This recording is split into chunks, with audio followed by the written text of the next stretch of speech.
match is now officially a Judy Bagwell on a forklift match. I can't see my fantasy, I'm so consumed in bed. What I see takes over me, I'm blind beyond repair. Man, how'd you guys like that ending of that WCW Nitro show? What year? 2001. That was too good to be 2001. Okay, 2000. There we go. That's more like it. Hi, everybody. Welcome to our podcast. We are on a forklift. My name is PK Batman and Clinton Davis. You can find me at PK Batman on Twitter. To my right, you can find Ethan Hubbard. He's at Jensen Collins 3 on Twitter. And right beneath me, holy shit, it's Trevor Davis. He's Nightmare Cuda on Twitter. You can find us at On a Forklift Pod. You can find us at Channel Snickle Fritz on YouTube or PK Batman 420 on Twitch. I'm not condensing it down. I just don't care enough.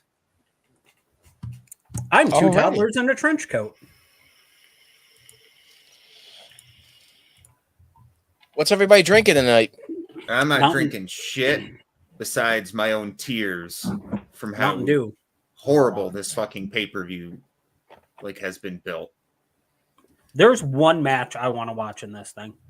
I want to watch that Fatal 4-Way. Yeah, for the IWGP. Atlantic? No, the IWGP. I want to see that. That's pretty cool. It was nice to see Okada actually show up. From what we heard is that his child was being born, so he wasn't going to be able to be at Forbidden Door. But I guess that plan has changed. So that's cool. Those are pants. Okay. I'm excited for the All-Atlantic 4-Way. That's the one that I'm here for, and Miro needs to win that. Miro being on my television weekly has been the lone bright spot of Dynamite for me. And I always need more Miro. I can always do with more Rusev Day. Oh, 1 second. Sorry. Because between God and his hot wife, that man has no other motivation than that. And that's really all you need. Is a hot wife and God?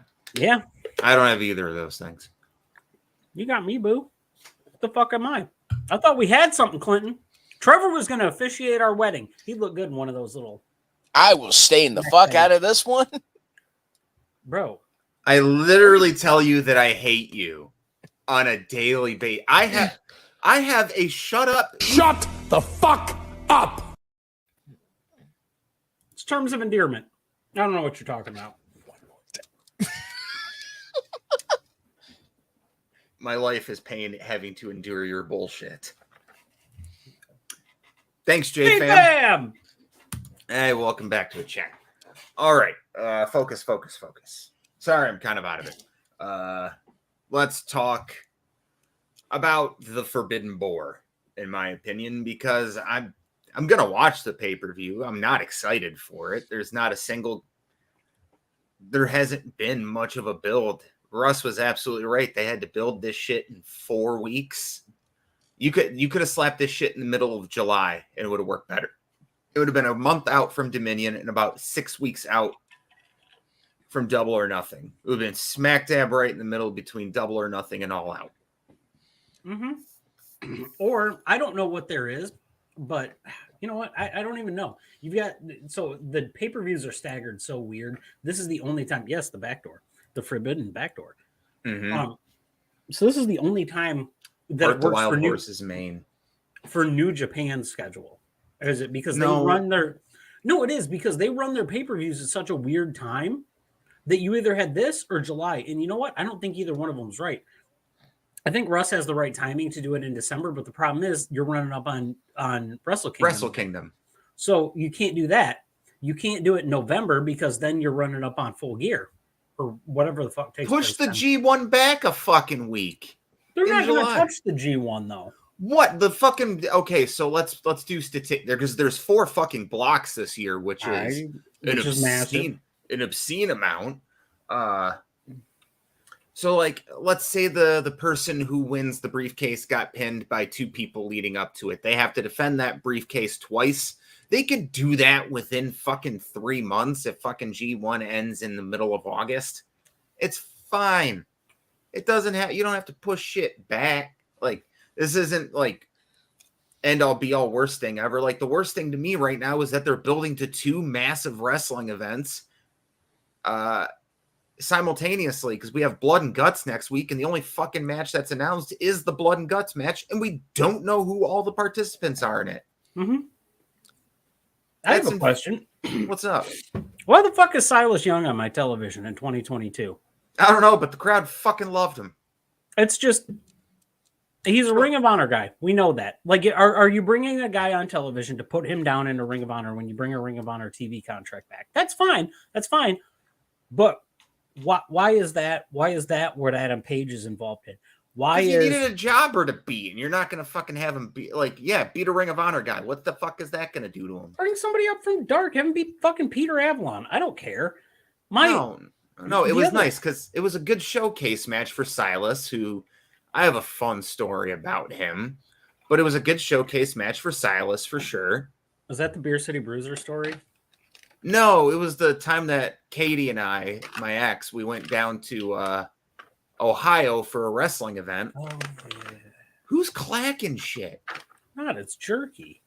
Stop eating on the podcast. I can't stop eating. Yes, you can. No, I can't. It makes It's so much impossible. noise. I'm not eating. Appreciate you, bud. That's an accomplishment, in my opinion.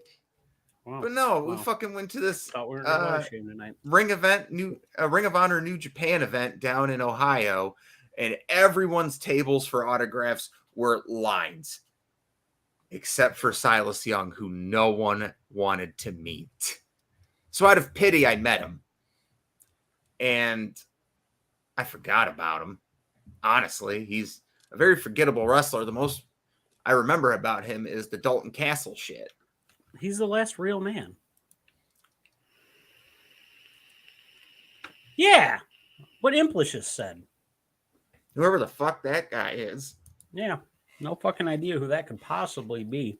Sounds like a dick. Trevor, say something. Oh, now he's going to think about it. Mango Mike's Hard Lemonade up my nose. My fucking lord. It's the fucking, he said something. Oh my gosh. Okay, but then can I also pick another thing? So you're going to have Adam Page in that match. You're going to have that 4-way. He's on TV as the Go Home show. Then my other problem, and this is a WWE. Hold on before you continue. It's Wednesday night, and you know what that means. Gonna go to Burger King. Get 2 Whoppers with only cheese and ketchup and some French fries. And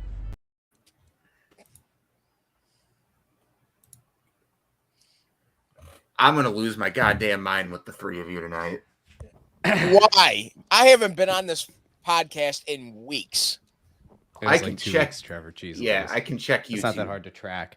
No. So, let me just say, and I don't know if you're doing display names today, but I changed my display name from being Rust to Rustradamus because I called this shit, and I felt really good about what I just heard. I listened to the show before hopping on because I thought that the show needed a palate cleanse of sorts. If I came on here spewing the same talking points every week, even though they're right, I just needed to see that we were all on the same page. And when I heard Dearest Clint go out of his way to say Russ was right multiple times, that's how I knew it was time to hop on. And guys, I have to tell you, I wasn't totally sold on Forbidden Door before, but after tonight's amazing show, some tremendous booking, and really, yet again, another episode where we've done a great job of explaining who all of these New Japan talents are. I mean, charge me $100 for the pay-per-view on Sunday, guys. I'm over the moon. If you're in the UK, it's only $15 compared to in the US, it's $50. Well, guess who got a VPN this week? Surfshark.com, everybody. We're not sponsored, but I fucking use the shit out of that. Okay, so back to it before Russ popped in. Here's my other problem. They did the WWE thing, which is let's put the two guys that are facing each other in a match together as a tag team. Can they coexist? Yeah. And they Of course did. they can fucking coexist. It's Tana Hoshi. He can coexist with anybody. It's Moxley who's doing whatever. My thing is, those two guys are in the title match for your interim title to carry your company through the thing. Now we can see the writing on the walls. It's going to be Moxley. We kind of know that because we don't think Tanahashi is going to stay across here. Although, absolutely, I would like it. I would like it if they pulled it because one, I think it brings more prestige to AEW to have Tanahashi hold that title. Yeah, but then who's Naito going to face over in New Japan if Tanahashi's over here in the States? No, take the title back. Take the title back. Fuck it. Why not? You were already going to have a guy off screen with the real title for a month or two. I boosted his ego so much he's brighter. Yeah. See, I went on to Amazon. I bought a little ring light because I realized that whenever we do the show here at night, I do my other shows during the day. But I was like, I don't know. Is this going to be helpful at night? And look at that. It's just glowing. I don't know, guys. Do I go with like the regular? Do I go here where you get a little bit more of the olive undertones? You know, Trevor won't understand this, but, you know, it is what it is. So listen, Ethan, you're right. You're right. Right about everything. Did you just change your color back there, Clint? Is that what that was? He did. Are we gonna have a color showdown right now? Like, I don't care. Hey, I mean, we could do this all day. So what color do you guys set it at when you guys? Hey guys, look your OnlyFans. Okay, hold on. Here we go. Look at I'm Kane. Before he was a piece of shit Republican. I'm a member of the Judgment Day. Oh, hold on. Here's the best one. Was that the Blue World Order? I'm in a match with the Fiend. Oh, Sin Cara. Okay, going back to this. Okay. All right. I can go run over to my light switch and flick it on and off a few times if anybody wants. I agree. All right. So let me ask you this, okay? I know that New Japan's a thing, and New Japan has been a thing for a long time. But which company is getting prioritized at this pay-per-view? AEW. Yeah. And why is AEW getting the bigger push right now? Because they're the bigger company. And they've also got more money. And they also have actual traction stateside. And they're also footing the bill for the venue and all that. Yeah, and so like the fact that like you've got Moxley Tanahashi as the main event is kind of weird, especially given that you like just willy-nilly brought Okada out, which again feels like a panic move.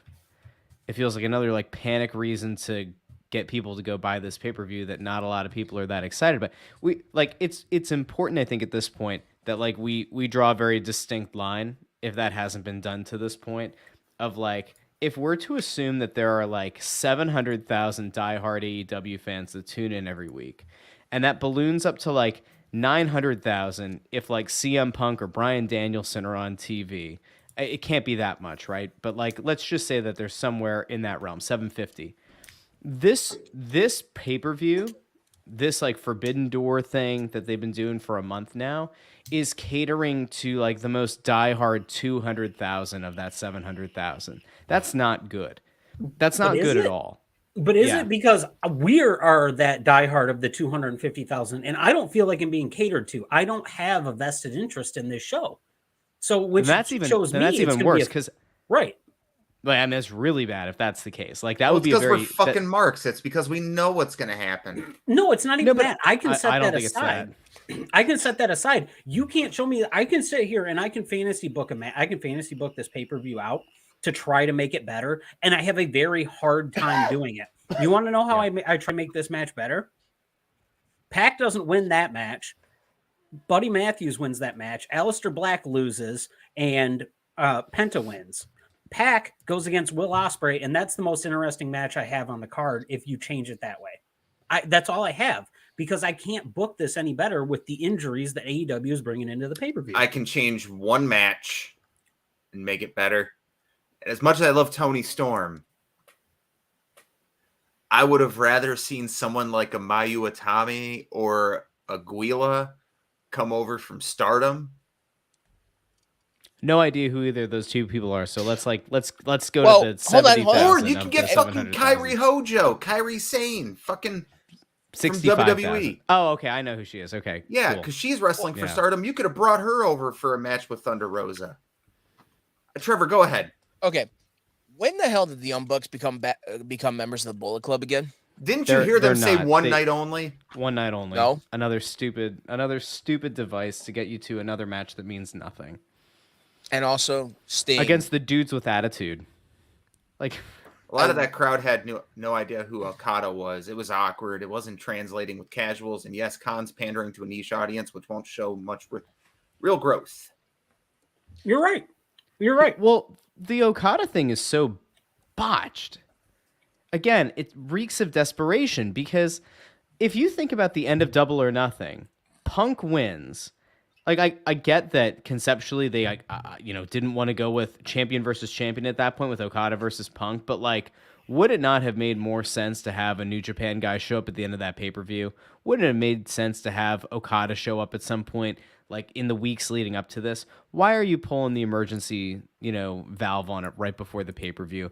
And it's not even a good way to debut him. He's an afterthought in like this other buildup of this annoying part. And Clint, I told you in the group chat, and I don't know if you have a thought on this tonight, but like Adam Cole, who was white hot when he first came to the company, was even like white hot for a while. It should actually be blue hot because blue is hotter than white, like your stars. But anyway, white hot for like months. When he said, "Who's ready for story time with Adam Cole, baby?" I don't know if you guys caught this or not, but it wasn't that big resounding, emphatic yes. It wasn't that big, massive pop. It was kind of like, God damn it, not again. I have the answer. Yeah. Go ahead. Because we're burnt out from Adam versus Adam and we don't want to see it. So when Adam Cole is coming out to call out Adam Page, I saw this shit 2 months ago. Mm-hmm. I'm good.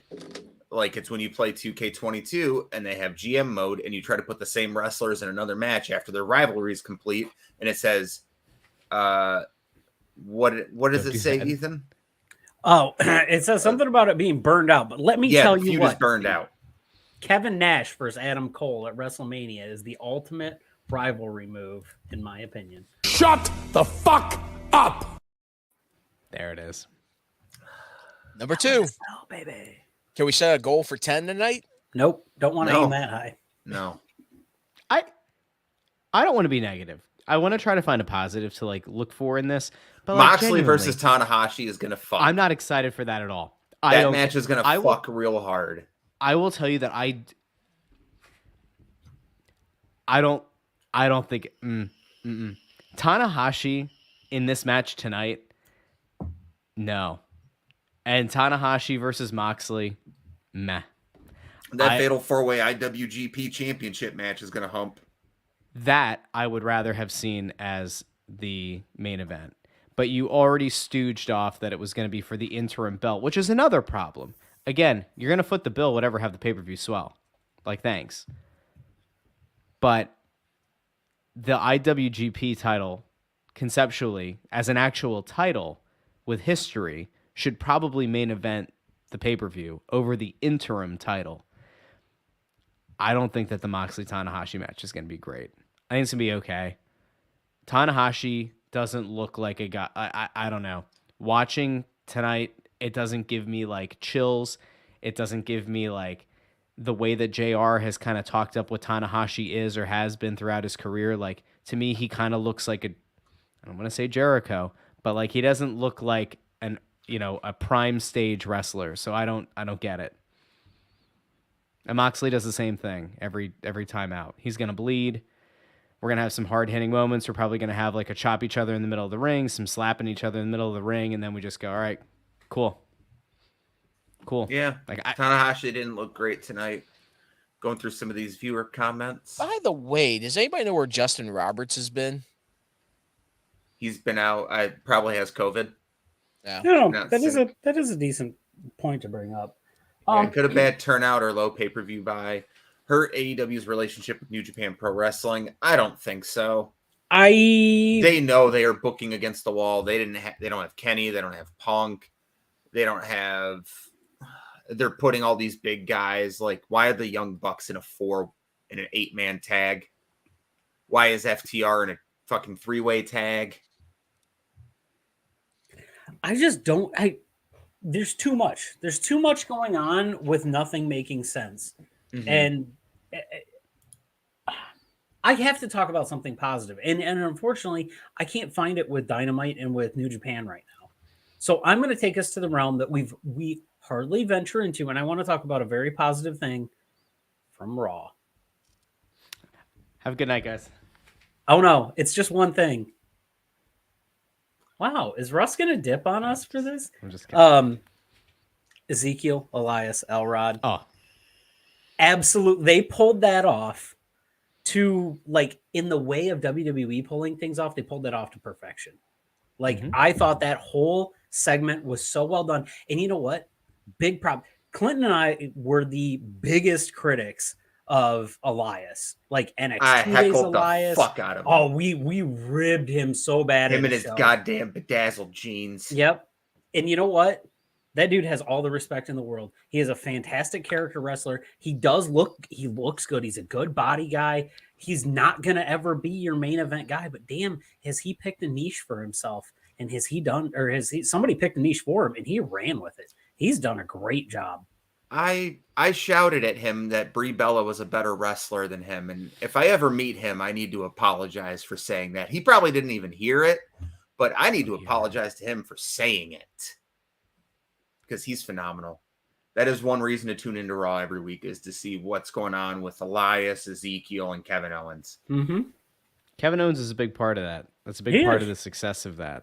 You know, it's kind of like the antithesis of like what happened when I hope it's Elrod. MJF. So there's that. I fucking hope it's Elrod. My curiosity is, I know that a lot of promos and stuff are screened. I feel like Kevin Owens just made that shit up off the top of his head, and the dudes in the truck were like, "Shit, we got to whip a fucking image together with Vacant on it." So it's yeah, I've had a real fun time following that. I got to be honest with you, I have no fucking idea what happened on the rest of. Oh, you know what I did, and I'm going to be negative about it. Quit having Carmella win matches. Nobody wants to see Carmella at a pay-per-view. She was the only viable option in that match. She wasn't, though. That's the thing. There were no viable options in that match other than Liv Morgan. Fucking imagine if Mercedes Varnado signed with WWE. Like, she would be really good to put into a title picture. Can you guys imagine? Yeah, absolutely fantastic. Probably should put her right to the top, Ricochet or to the top.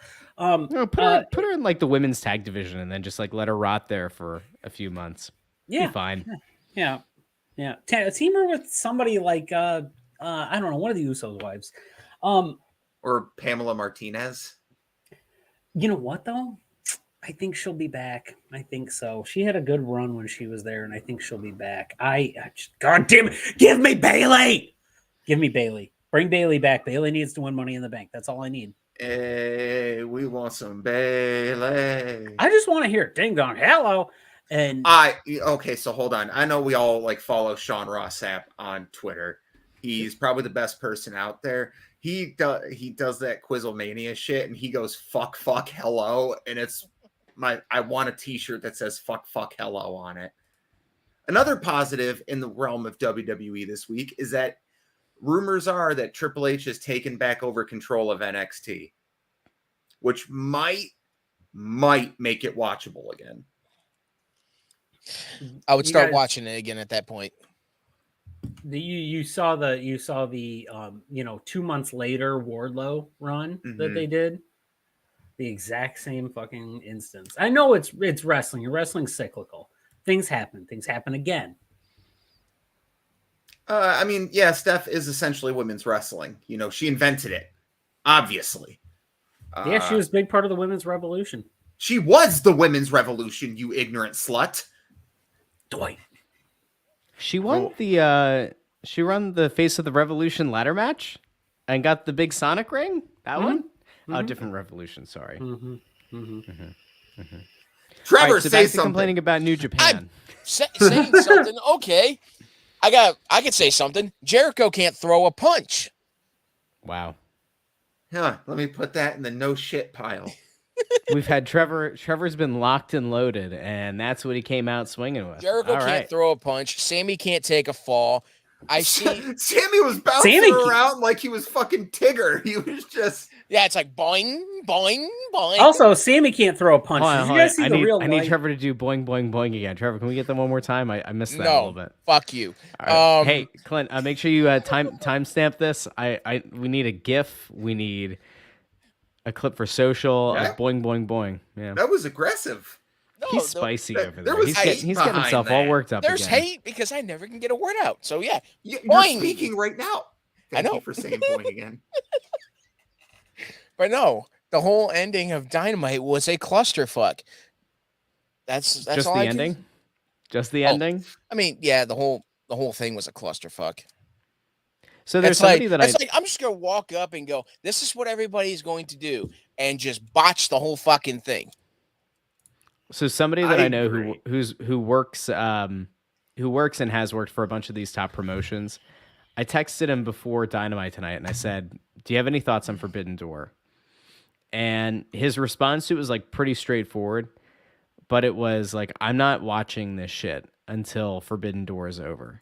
Like I don't have opinions on it because it's so far, and like the conversation kind of turned into like, and mostly from my side, it was all this has done. Forbidden Door has just exacerbated all of the problems that AEW has had. It has just taken all the issues and cranked it up to 100. Schmozzy endings of matches, running out a bunch of people that you haven't done a decent enough job of explaining who they are, having no stakes in matches, throwing out more titles and more belts on TV. I mean, it's like all of the worst bits of like an ADHD brain just going. And like, that's what this is.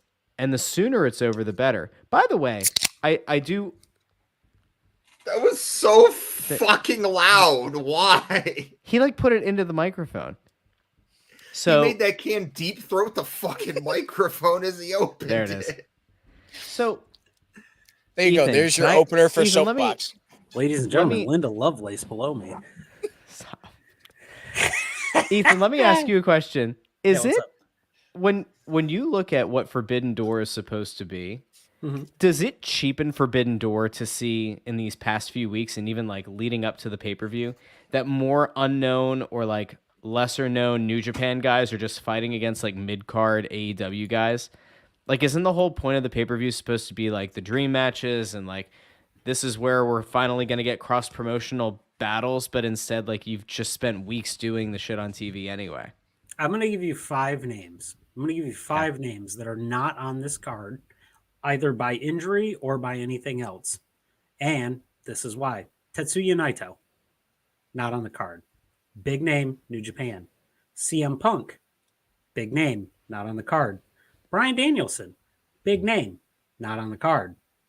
Zack Saber Jr. now is tentatively on the card, but we don't know where and we don't know with who. So that's kind of a half and half on that. Also, and this is my opinion because I don't think I'm sorry about the 5 names. These are also guys that are on the card, but not in the right spot. FTR, your premier tag team for AEW, your world champion for AEW, and your best wrestler for AEW are not on the card. Kenny Omega also. Of the 2 companies, AEW has 2 of the best professional wrestlers in the world, in Bryan Danielson and Kenny Omega. Both are out with injuries. Kenny's was sustained over time. Bryan's happened in a match or was aggravated by a match. Don't really know. Doesn't matter. Which match? He's not Which there. match? Oh, the Anarchy in the Arena was a beautiful Anarchy in the match. Arena. Still my favorite Yeah, match. that cluster. So that's going to cost us probably months of Bryan Danielson of having banger matches and potentially having been the interim champion. Hey man, he So made that- a decision to be in the match, man. I can't fucking. Did he book the match? Is he the one who came up with the idea? I imagine Brian had some fucking input on everything. He probably wanted to go out like a motherfucker, so he was just like, if I'm the one who's going to be given up or whatever, I want to die. So, you know. Sure. The finish And of the match. But now Not think the about it. concussion sustained in the match. But now think about it. There's people also on that card that should not be on that card. Oh, also Shingo Tagaki. We don't have him. Big New Japan name. I know that Russ doesn't know that, but he's he Papa was a Shango? former. Yeah, Papa Shango. He was a former New Japan. He was a former IWGP World Champion. Actually, two of them ago, before Okada beat him and then Jay White beat him to take the title. Shingo is on the card. Shingo is either way. Yeah, he's in the Ultra Super Cool Dudes tag team match. It's him. The Dudes with Attitude versus Bullet Club. Yeah, Dudes with Attitude. Wait until you see a fucking Shingo Takagi clothesline. That shit will rupture your fucking ass. I am calling it now that Sting's going to get injured again. Because he's going to get hit with like a V trigger from hell from the box. Mm-hmm. So, Clint, though, you bring up a good point. You said to Russ, wait until you see a Shingo Tagaki forearm. Here's the problem. People are not tuning into this pay-per-view to see a Shingo Tagaki forearm. That's not what they wanted to see. The reason people wanted to see Forbidden Door is we wanted Omega Okada again, or Omega Jay White, or Omega Tana Hoshi even. We wanted that match. We wanted to see Bryan Danielson against the best that New Japan had to offer. I don't care if it's Zack Saber Jr. I don't care if it's Tanahashi. I don't care. Naito would be my ultimate match with him. Obviously, we know he wants to watch. We tuned in to see Kenta versus CM Punk. We're not getting that. We tuned in to see Will Ospreay against anybody who's actually worth the time. Just a thought. Somebody believable. I think OC will bring a good match, but it's not the match that it needs to be for the pay-per-view. I know the answer to this, but why is it? Let's go back to the FTR match a second, which is very problematic on two levels. I don't remember Jeff Cobb's partner's name. It doesn't really matter. So you've got the Great Okan, the IWGP. FTR also has the AAA titles. And then you have Roppongi Vice, which is absolutely meaningless. Don't care. I just want to hear that bumping theme music. Why wouldn't you put the Bucks there? Nobody asked for a winner takes all. You could have just had FTR, the Bucks, Cobb, and other guy, and said, we're just going to have the champions all face each other. The best of each promotion are going to have this banger three-way tag match. And that's what we're going to do. No title on the line. No title needed. They are the respective champions for their companies. Boom. Go. Have fun. Why would you put a winner-takes-all stakes on a match that includes two teams with titles and one team that doesn't? I don't get it. It doesn't make sense. It's because the Great Okan and Jeff Cobb cost Roppongi Vice in their match because it was a very rare disqualification in fucking AEW, but that was a title match that ended in DQ, which cost them a shot at the titles, essentially. Yeah, but who cares? Who cares? Who gives a shit? I like a little bit of continuity. Another good one. Then give them a rematch. Then FTR should have just given them a rematch where everybody's barred from ringside, blah, blah, blah, fines and all that nonsense. Roppongi Vice doesn't belong in that match. The optics of two teams coming out with titles and one team not, doesn't make sense when there is an actual tag team champion. Becky Lynch, Ronda Rousey, Charlotte at WrestleMania. That was a winner-take-all match where one of the people was not a champion. So we're gonna use potentially booking to set the precedent. Dude, that booking for that match fucked. That was great. That fucking parking lot fight where they were in cop cars and shit. One of the most memorable things from Raw in the past 10 years. Trev, what did you have? Yeah, Trev. Hey, here's another one that shouldn't be on the card. The trios match, when all of them are going to be part of the Blood and Guts match on Wednesday. No, because that's fine. I can live with that. Oh, watch your fucking I know. I caught myself. Trevor's booted for 10 seconds. Trevor, go sit in timeout. Timeout. You apologize to the special needs community. Shame on you. No, it's 2022, Trevor. I'm going to defend that match. That 6-man is a good setup. It's fantastic. It's blood and guts opponents and everything. Moxley's second in fucking New Japan was Shoto Umo, if that's his name. I'm horrible with You don't even know. No, because I know his name. I just can't pronounce his last name because I suck. God, You don't suck. You're great. And Wheeler Yuta, who is a part of the Blackpool Combat Club. So everyone involved has ties with the Blood and Guts match. Back to the tag team for a second. Wait, I'm going to agree with Trevor though. I don't need to have a long thing here. I agree with Trevor. If you're going to fuel this thing up and load this thing up for Blood and Guts, you shouldn't be competing on Sunday. Doesn't make sense. Trevor, you're right. no, it doesn't make sense because then you take the chance on one of the people in the match getting injured. We already all of us know how Kingston is. We know he's going to go for blood and he's going to want to kill Jericho. What happens if Jericho gets injured? What happens if Kingston gets injured? Then the Blood and Guts match is going to be pointless, which means AEW just shit the bed. I was It's a gonna similar say, thing. thank God I don't have to watch Jericho in a Blood and Guts match, but Thank God. It still defeats the purpose since the I three of agree. us are going to Little Caesars Arena and this match is going to happen. I bought tickets before Blood and Guts though. I was excited just to go to Dynamite. Which that leads us into our next thing. We will no longer be going live on Wednesday nights because we're tired and I get crabby after 11. So we will be going live Thursdays at 9 p.m. from now on. Starting next week with our Blood and Guts review, we might be here Monday for a Forbidden Door review, depending on how that pay-per-view goes. I'm going to watch it. Is everyone else here going to watch it? I think I'm coming over to your place to watch it. Yeah, Kevin will probably be asleep in the recliner and I'm gonna be like cuddled up next to him, but yeah, sure. And I'm coming over. Clint, can you pop that time up again real quick? Can you put that graphic back up there? So it doesn't say it on there, but we're actually going to be on UPN. UPN. Check your local listings. It's UPN 50 here in Detroit. I used to have to battle. So Thursday nights, you used to have to battle to watch it. Yes, I'm folks, waiting to we find did get a TV contract. Can you find the old logo? The old circle UPN with logo? the triangle. Like and the square? cylinder, the triangle. Yeah, whatever I can do on that. here. We used to have to battle. So here in Detroit, UPN used to cover wrestling, and you had the Wings games on. So you had to it was like a crapshoot of what was going to be on that night. And so then when the Wings went on that fantastic run in the the late 90s through the early 2000s, 97, 98. basically from 95 to 02, good fucking luck watching wrestling during hockey season. Like Thursday night, like SmackDown did not exist at that time. That's why I got moved to Fridays.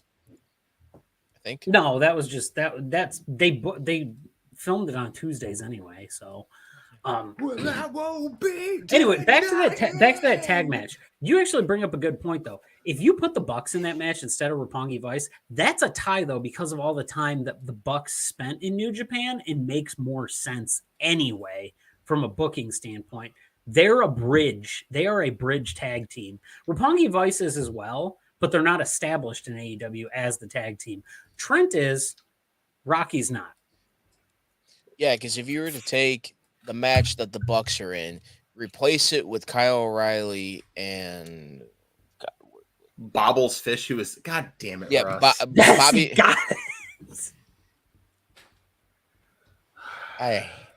If you were to replace the Young Bucks with Bobby Fish and Kyle O'Reilly and put the Bucks into the winner takes all, that would be a great match because then you got three tag teams with titles.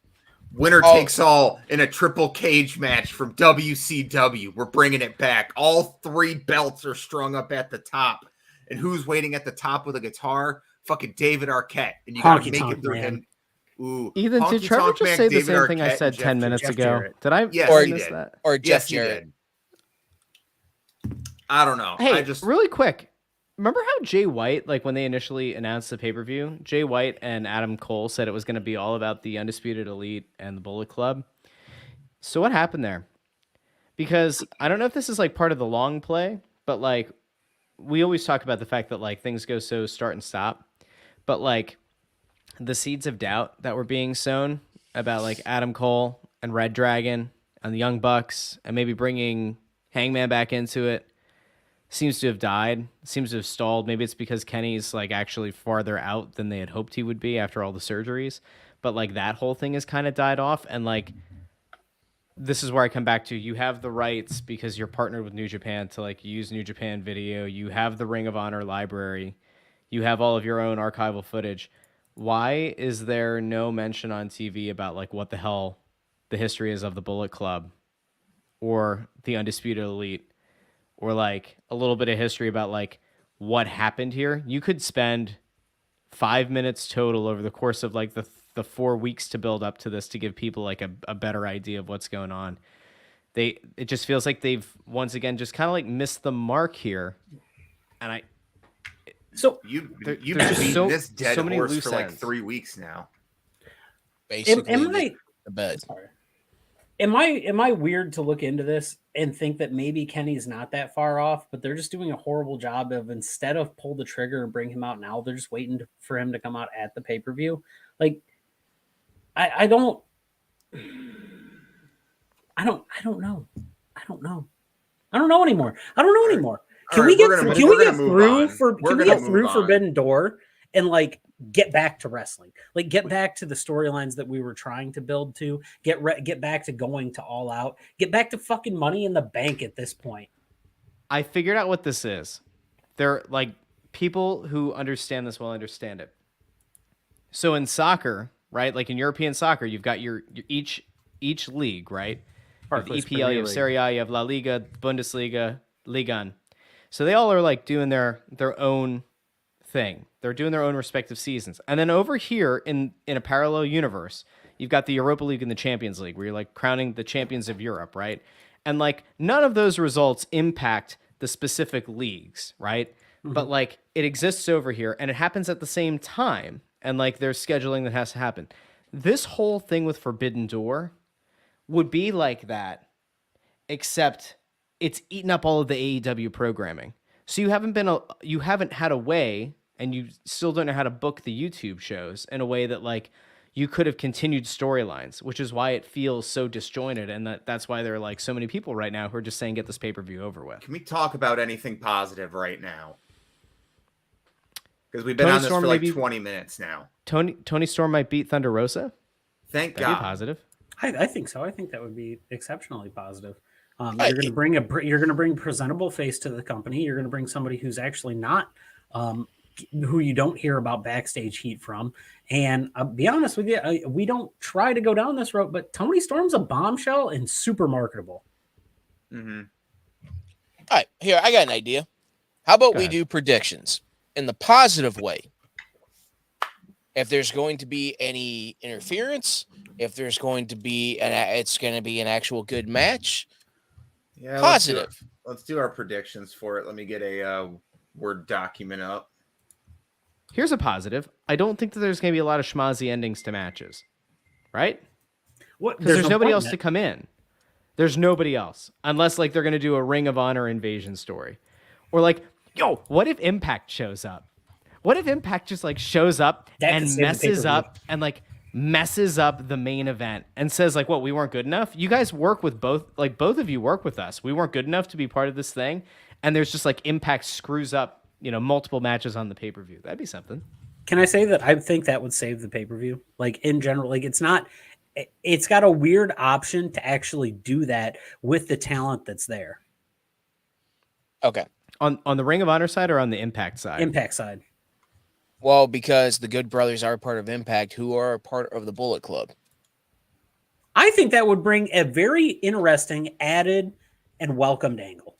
I think that would be a very good thing for this pay-per-view, because if it's already as discombobulated as it feels, just go full bore and see what happens. Throw shit at the wall, see what sticks. You've been doing it already. Why not add another company into it? Plus, I don't know, man, but Moose looks like the most credible dude out there as not Moose, but you're going to have Josh Alexander out there. Oh my God, Josh Alexander versus Zack Saber Jr. Clint, could you not get on board with that? Are you what? Did I lose you? I don't know if No, you I'm heard here. you. I think he was pulling up the sheet. Oh, yeah, I'm trying to get everything up and running here. No, give me Josh Alexander versus Zack Saber Jr. You know how badass that match would be? Do we think it's going to be Gargano or is it going to be Cesaro? Because I thought it was going to be Gargano, and then it seemed like Cesaro became like the name because of the thought that he would be a good fit for the Blackpool Combat Club. probably The graphic does not look like Cesaro, though. The graphic definitely looks more like Gargano. It actually has hair up top. All right. I mean, I'd be okay with either one of them. I think Cesaro looks the more credible part of the thing. I mean, plus we feel like he's been the cameraman for weeks. So, Okay. So let's go over predictions here. We'll start with Bullet Club versus Dudes with Attitude. dudes with attitude. The Bullet Club. Trevor? I hate to say this because Sting is one of my favorites. I'm going to say Bullet Club with interference from the Good Brothers. Well, I'm not going to keep track of interference and shit. No, not a fucking chance. Okay. Like an implish. Yeah, it's the Usos. I'm going to go with the Dudes with Attitudes. I want to think clarify, Sting's mine are not who I want to win, but they are who I believe will win. I don't think Sting's going to take a loss on a pay-per-view. Yeah. Who are their Sting- Hey, here. Okay, go ahead. I was just gonna say, has Sting wrestled New Japan other than the cross promotion stuff with WCW? I think it's only been back in the 90s. Is that the only time, or if he even did that stuff? I was saying, because if he hasn't, this is his opportunity to get a win in New Japan, which would be pretty freaking cool. Like just records wise, that's pretty sweet. All right. Next match on here will be the Zack Saber Jr. versus a opponent of Bryan Danielson's choosing. Opponent of choosing. Opponent of Cesaro or choosing. Gargano. Hold on, one at a time because we're not savages. Russ, who's your pick?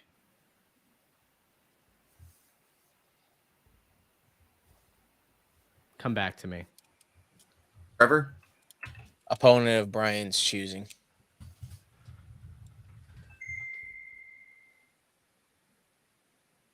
I'm gonna go with Zack Saber Jr. Russ?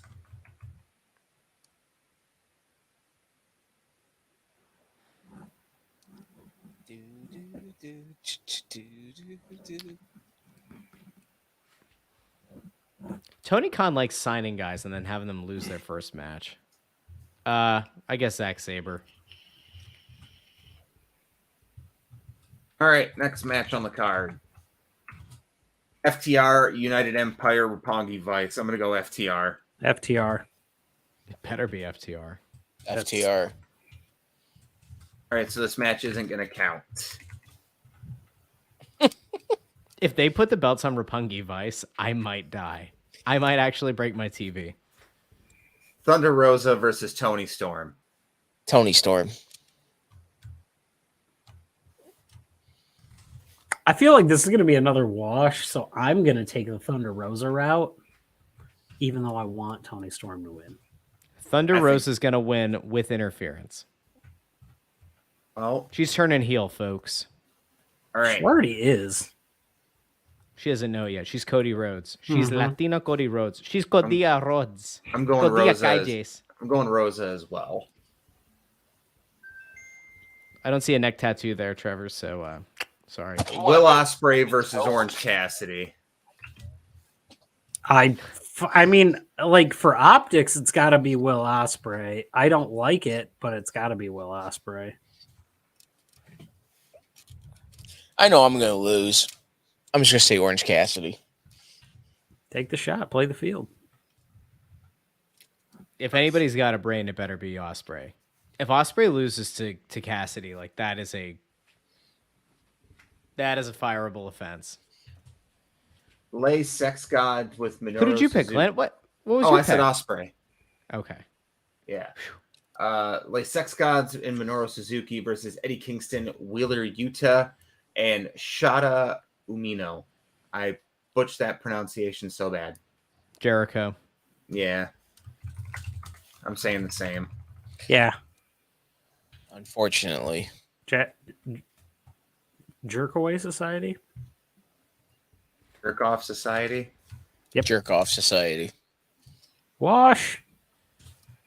Sports entertainment. I will read everyone's predictions Double back box. to them when we're done. The next one is the Alt-Atlantic Championship match. I think Miro.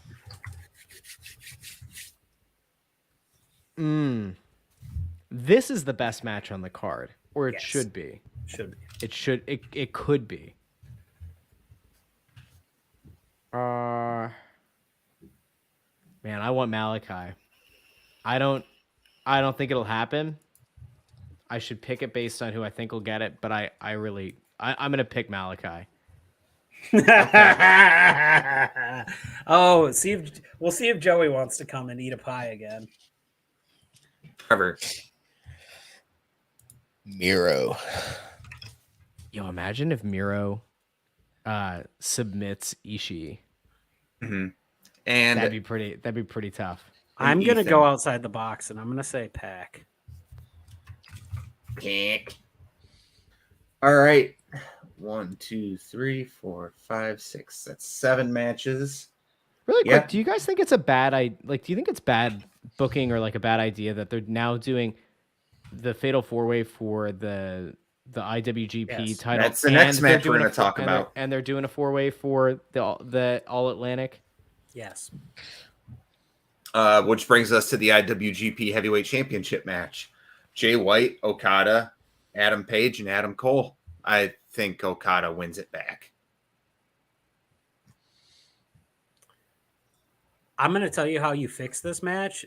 This Wednesday, you would have had, or you can put it on Rampage. I don't give a shit. You have Adam Cole versus Adam Page for the right to be in the match. It becomes a triple threat, and then whichever one loses eats the pin to Okada. I think that's how you fix the match. But Jay White retains. I also think Jay White retains. This is hard to think. I already know Hangman's not getting it. No shit. Okada would be the best one to get it, but I know I've got a wild feeling it's going to be Cole. I would be shocked and appalled. Wait, did you just say Cole? Yeah. Trevor's going risky here. That's the way you get the heat off of Adam Cole with the American audience. Send him to New Japan for months. And when he comes back, have him look like in his prime Scott Hall. There you go. No, have him look like Lex Luger when he comes back. We're not doing that tonight. We're not doing that tonight. Nope. Absolutely not. I'm not here for it. Final match of the night. That's Moxley versus Tana Hoshi. That's going to be a good match, in my opinion. I'm going to say Mox. It's going to be Mox. I'm waiting on Clint. I already said Mox. I'm going Tana Hoshi. I'm gonna fight against the wash on this. Just because I think that if you do that, you want to build towards the Punk Tanahashi match. That's what you were originally building towards. If you know that Punk's only going to be out of action 2 months, what's Tanahashi got to do? Hold that belt overseas for 2 months, maybe appear on 3 Dynamites. You're running a real risk, though. It's a big risk. Big risk. Massive. And I don't think you have the ability to do it right now. Or you have, I don't know. Do you have a match again on Wednesday night for the belt again right after that? Because they're still going to be against like another top contender kind of thing. Yeah, maybe. I got a feeling that intern title, well, until Punk comes back, will be around, of course. But then as soon as it comes back, that person that has the intern title will verse the Ring of Honor champion. It will be merged with Ring of Honor. No, it will not. We're going to move on from that because I'm going to read all of your predictions back to you to see if you want to change any of them. I'm just giving my predictions, but okay. No, the Ring of Honor title is Trevor, not going to merge with anything. I hope that they don't do with the interim title what they did with the interim TNT title. Like, if Punk or Tanahashi or Moxley or whoever ends up winning whenever they come back together, they better not carry 2 belts because that is totally antithetical to what an interim title is supposed to be. They screwed that up so badly with TNT.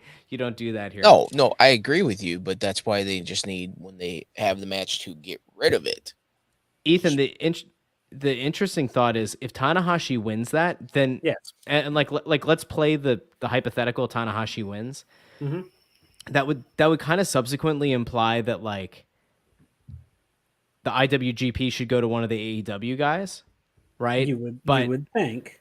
But Jay White retaining would make more sense in that, like, he's been more established stateside. Mm-hmm.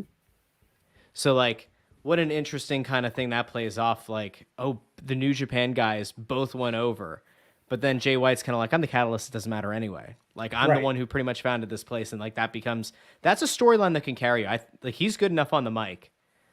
The New Japan promos that he cut were so good. It's like, let's give this man a mic. Like, let's let him do his thing for a couple of months here to Punk. Like, you can always go back to Punk and Tana Hoshi. There's nothing to preclude you from having a pay-per-view match down the line or another similar co-branded, pay-per-view. Mm-hmm.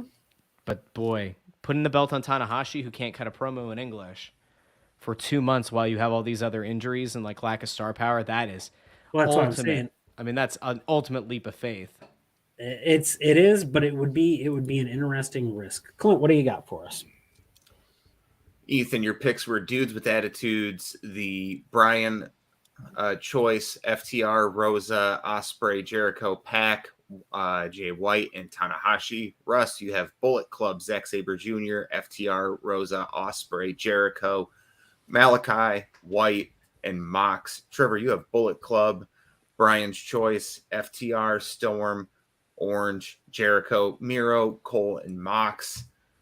I have Dudes with Attitude, Zack Saber Jr., FTR, Rosa, Ospreay, Jericho, Miro, Okada, and Mox.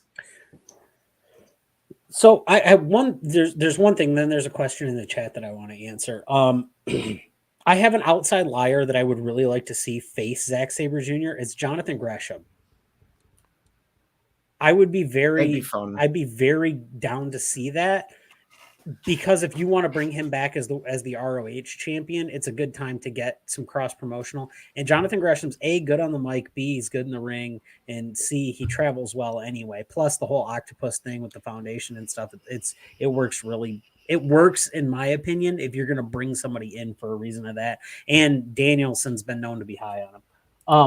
So Implishes is over that here. Feels like that it would set up for a letdown, though, right? It could. Like, Danielson goes on, leads off Dynamite with a big promo. First time we've seen him in weeks, and then it's Gresham. That's fair. I think Cesaro is the guy, but Gargano would be the one to bring the clout. If that makes sense. He's the one to bring some, like, Gargano's gonna bring eyes to that pay-per-view if that's the guy. If that's the guy, he brings eyes that weren't. I think he's got a bigger impact in that way than Cesaro would. Oh, yeah. I mean, tenfold, probably. He was the more accomplished guy in NXT. He's the more well-known person. Cesaro was relegated to a mid-card, not by his in-ring work, but just purely by his stance in the card. Gargano was a primetime player in NXT. He was the face of NXT, held the title, held the North American title, held the tag titles. He's got some of the best matches in NXT history, and he gets the crowd behind him. He's very much a Daniel Bryan-esque guy, so that's why I can see that happening. I think Cesaro is the guy that does it because they've already had, like, by all accounts, they've already been in contact with him. He's been at the shows, things like that. It's been the cameraman. Right. Amplish just has a question over here. Could anyone steal someone's seat in the G1?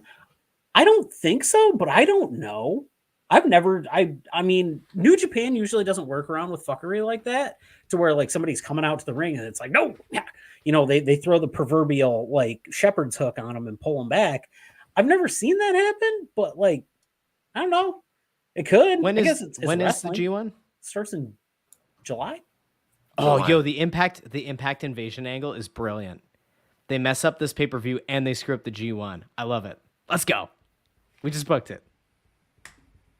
I'm here for it, as long as Shark Boy's not involved. And TJP, fuck TJP. He's in the G1 already, though, so it doesn't matter. Where's MJF?